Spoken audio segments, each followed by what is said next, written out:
प्यारे लोग, भाई बहन, माता, प्रेस के हमारे मित्रों,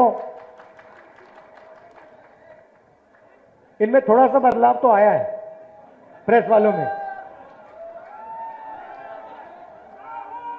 अब ये सोच रहे भैया, अब ये सोच रहे क्या करें, लग रहा है मोदी जी जा रहे हैं तो पटरी बदलनी पड़ेगी। अच्छा, एक ठहर जाइए भैया, शांत हो जाए, शांत हो जाए।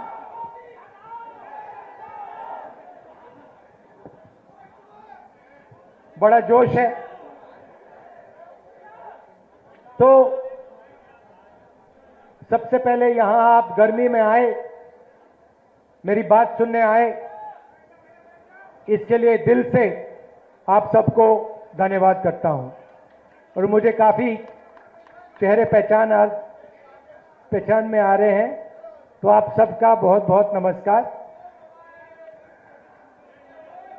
पता नहीं आपने आज मोदी जी का वीडियो देखा, नहीं देखा? देखा? व्हाट्सएप यूनिवर्सिटी वालों ने देखा? वो इटली की राष्ट्रपति मेलोनी है, उनको नरेंद्र मोदी जी टॉफी खिला रहे हैं। रील बनाई है, हिंदुस्तान के प्रधानमंत्री इटली के प्रधानमंत्री को, मेलोनी को मेलोडी टॉफी दिए हैं।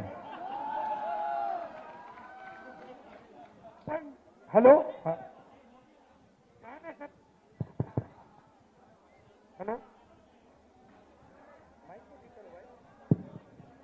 जाने से पहले हिंदुस्तान में, इटली जाने से पहले, मेलोनी जी से मिलने से पहले उन्होंने हिंदुस्तान से कहा कि देखो, आर्थिक तूफान आ रहा है, कम पेट्रोल का प्रयोग करो, सोना मत खरीदो, इलेक्ट्रिक गाड़ी खरीदो और विदेश में दौरा मत करो।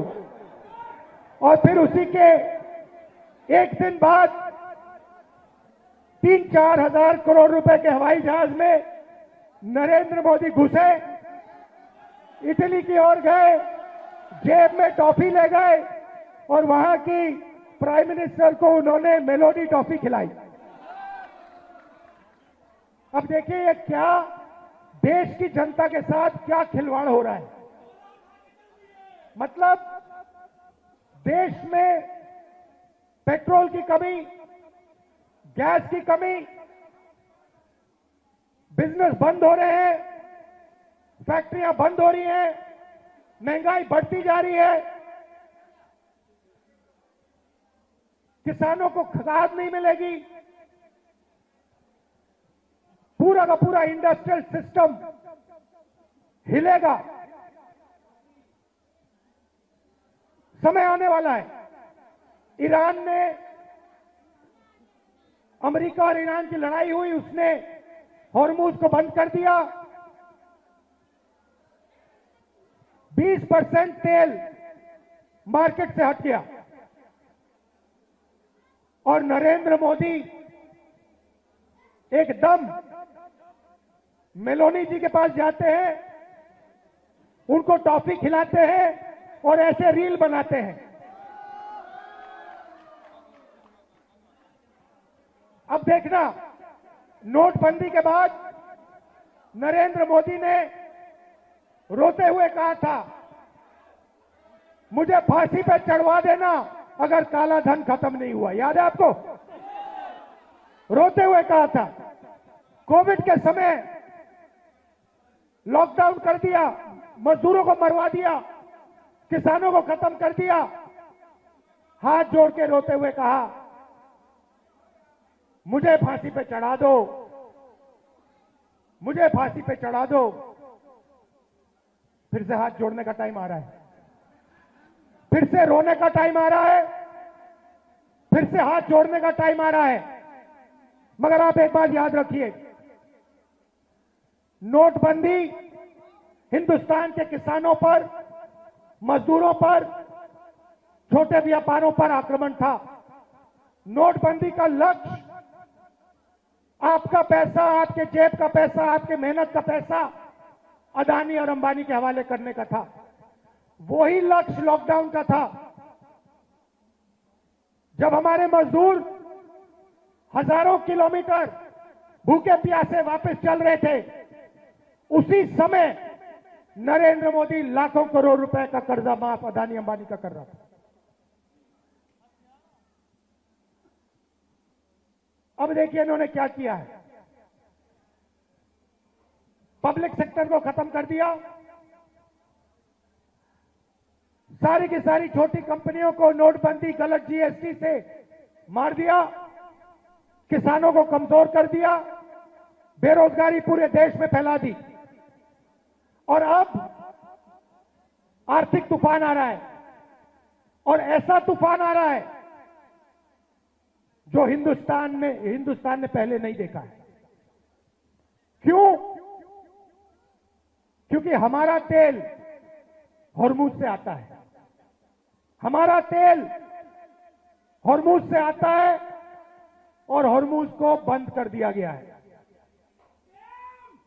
और नरेंद्र मोदी चुनाव से पहले कहते हैं तेल की कोई कमी नहीं, गैस की कोई कमी नहीं, पेट्रोल की कोई कमी नहीं, सब कुछ ठीक है। मैं 2 महीने से कह रहा हूं, पार्लियामेंट में कहा,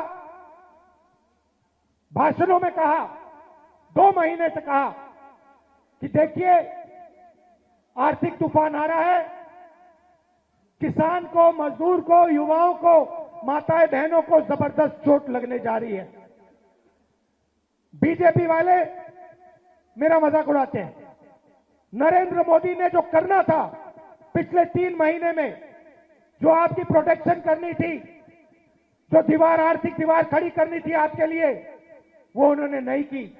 उल्टा वो जाकर मेलोनी जी के साथ टॉफी खा रहे हैं और वीडियो बना रहे हैं।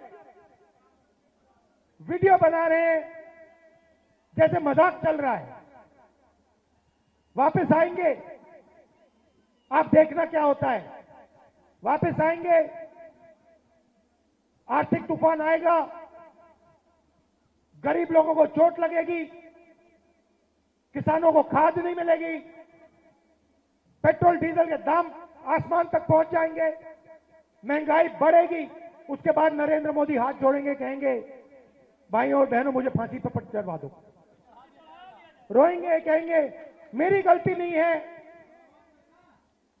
अगर मेरी गलती है तो मुझे फांसी पे चढ़ा दो, कहेंगे, आप देखना। तो मेरा कहना है कि उनका काम अर्थव्यवस्था की रक्षा करना है, उनका काम देश की रक्षा करने का है, उनका काम अदानी और अंबानी। भैया गर्मी है, डिस्टर्ब मत करो, गर्मी है, डिस्टर्ब मत करो, लोगों का मूड खराब हो जाएगा, वो आपके नारे सुनने नहीं आए हैं। तो उन्होंने क्या किया है पिछले 12 साल में? देश की रक्षा हमारा संविधान करता है, हमारी संस्थाएं करती है, हमारे इंस्टीट्यूशंस करते हैं, इलेक्शन कमीशन करता है। मैंने मीडिया के बारे में मजाक उड़ाया, मगर इनकी जिम्मेदारी लोकतंत्र की रक्षा करने की होती है। नरेंद्र मोदी जी ने पिछले 12 साल संविधान पर आक्रमण किया है, हमारी सारी की सारी संस्थाओं को नष्ट किया है, आरएसएस के लोगों को हर यूनिवर्सिटी में वाइस चांसलर बनाया, इलेक्शन कमीशन को पूरा कंट्रोल किया, वोट चोरी का सिस्टम बनाया, जुडिशरी पर दबाव डालकर, उनको डराकर उन्होंने अदानी अंबानी की पूरी मदद की। और अब मुश्किल क्या है कि अब अदानी अंबानी देश को नहीं बचा सकते, अब नरेंद्र मोदी देश को नहीं बचा सकते हैं। अब सिर्फ हिंदुस्तान का किसान, हिंदुस्तान का मजदूर, हिंदुस्तान का युवा इस देश को बचा सकता है। और आपके इन्होंने हाथ बांध दिए, आप सबके हाथ बांध दिए। जो आप पहले मेहनत करते थे, फैक्ट्रियों में काम करते थे, पब्लिक सेक्टर में काम करते थे, ये हिंदुस्तान की स्ट्रेंथ थी। इन्होंने इस सबको खत्म कर दिया है। अब भी मैं इनसे कह रहा हूं कि टॉफी बांटना बंद करो और एक्शन लेना शुरू करो।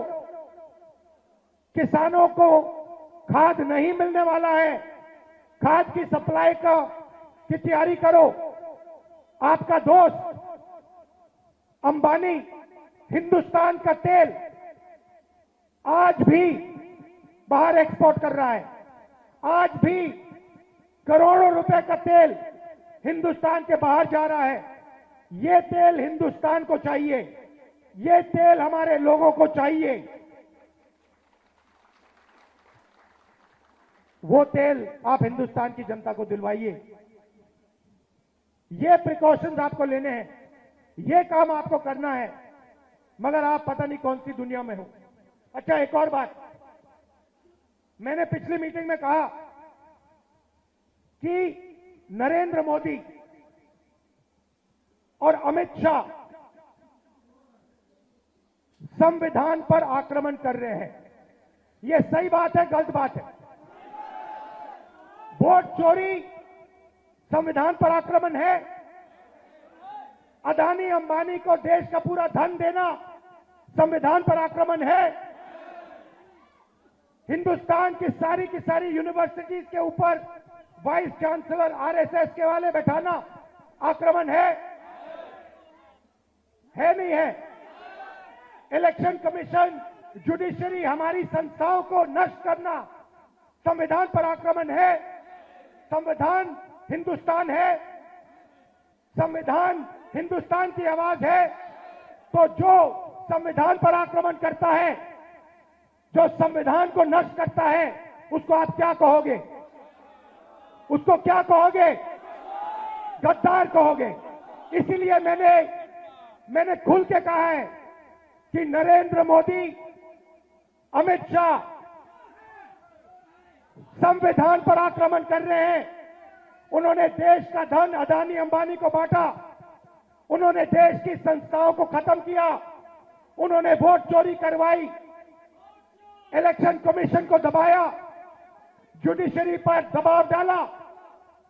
आरएसएस के लोग सुन लो, आपने कहा कि मुझे माफी मांगनी चाहिए, मैं कभी माफी नहीं मांगूंगा, फिर बोलूंगा। अमित शाह और नरेंद्र मोदी गद्दार हैं क्योंकि उन्होंने कॉन्स्टिट्यूशन पर आक्रमण किया है। सुन लो अच्छी तरह, मैं तुम लोगों से नहीं डरता हूं और हिंदुस्तान की जनता इस बात को समझ गई है और हिंदुस्तान की जनता भी आपसे नहीं डरती है। भाई और बहनों,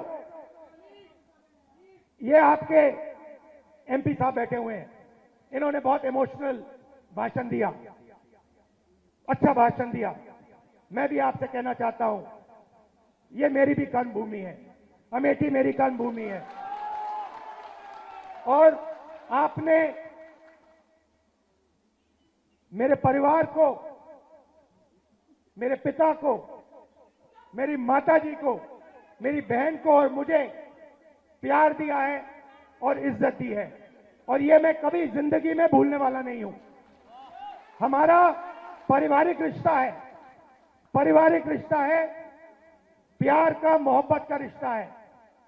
राजनीति बाद में आती है, प्यार मोहब्बत का हमारा रिश्ता है, बहुत गहरा रिश्ता है, सालों पुराना रिश्ता है। जो भी आप मुझसे चाहते हो, आप जानते हो, जो भी आप मुझसे चाहते हो, मैं आपके लिए तैयार हूं। जो भी ऑर्डर आपका होगा, मैं उसको पूरा करने के लिए तैयार हूं। दिल से मैं आपका धन्यवाद करता हूं। बहुत बहुत धन्यवाद। नमस्कार, जय हिंद।